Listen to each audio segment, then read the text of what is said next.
Look, there's no way around it. Going through a divorce is incredibly difficult, and the stakes couldn't be higher. So, in this explainer, we're going to cut through all the noise and focus on the one single mistake that, if you can just avoid it, can literally protect your entire future. Let's dive in. So, what is it? What is that one misstep that can cause the most amount of damage? It's the question pretty much everyone asks, because that fear of making a permanent, life altering mistake, well, it's very real. And the answer, as it turns out, is surprisingly simple. That's it. One word.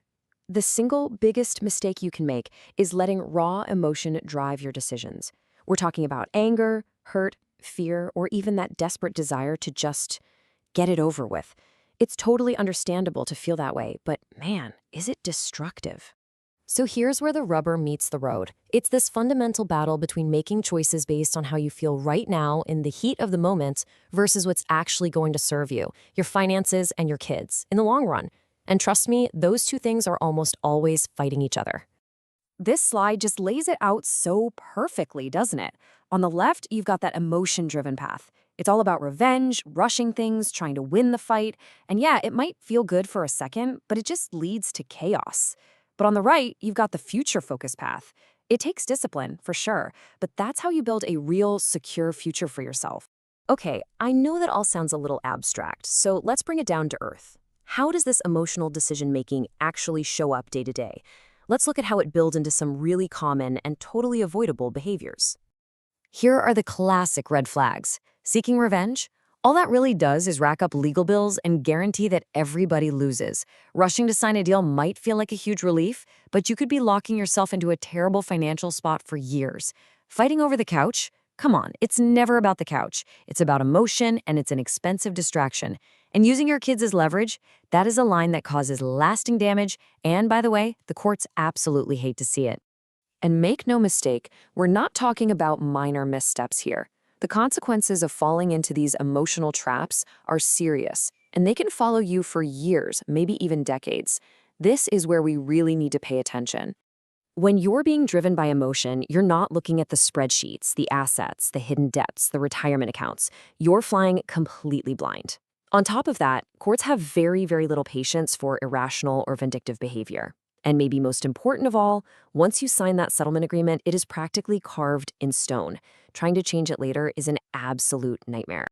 This quote really just nails the danger, doesn't it? A decision you make in a moment of intense feeling can create a problem that lasts a lifetime. The feelings, they'll eventually fade, but the terms of that agreement, they're not going anywhere. Okay, so that's the problem. That's the big what not to do. But what's the solution?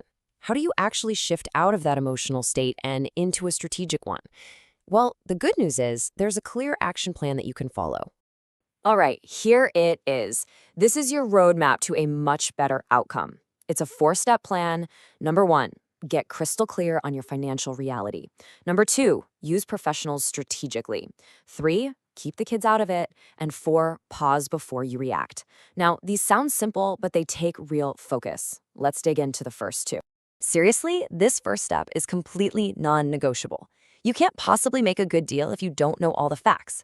And that means you have to do the hard work of gathering every single financial detail, all the assets, all the debts, the income, and what it really costs you to live before you even start talking about a settlement. Step 2 is all about building the right team for the right job.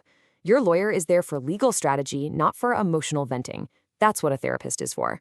A financial advisor helps you actually understand the long-term impact of splitting up assets. Using the right professional for the right task is just smart, and it's way more cost-effective. Now, let's look at why this is so critical. That first mistake, letting your emotions lead, it doesn't just happen in a vacuum. It acts like a domino, knocking over a whole series of other critical decisions, especially if you skip the steps we just talked about. This table just shows that cascade effect perfectly. See, it all starts with that emotional avoidance, not wanting to deal with the finances. And boom, that leads to incomplete records, which leads to ignoring tax issues, which can lead to trying to do it all yourself.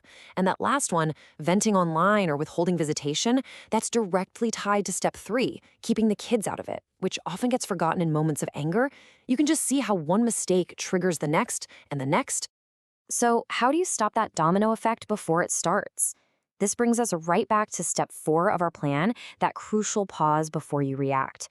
And I'm going to give you one powerful tool to do exactly that. If you only take one thing away from this whole explainer, please let it be this question. Before you send that angry email, before you argue about some meaningless possession, before you sign anything, just stop. Pause, take a breath, and ask yourself this one question. Will this choice still make sense for me, for my finances, and for my family 5 years from now? Answering this question forces you out of that emotional storm and into the shoes of your future self. It instantly shifts your perspective from being reactive to being strategic. Honestly, this one question is the difference between fighting a short-term battle you might win today and actually building a long-term life. Use it, and you can navigate this process not just to survive, but to come out the other side with foresight and with strength.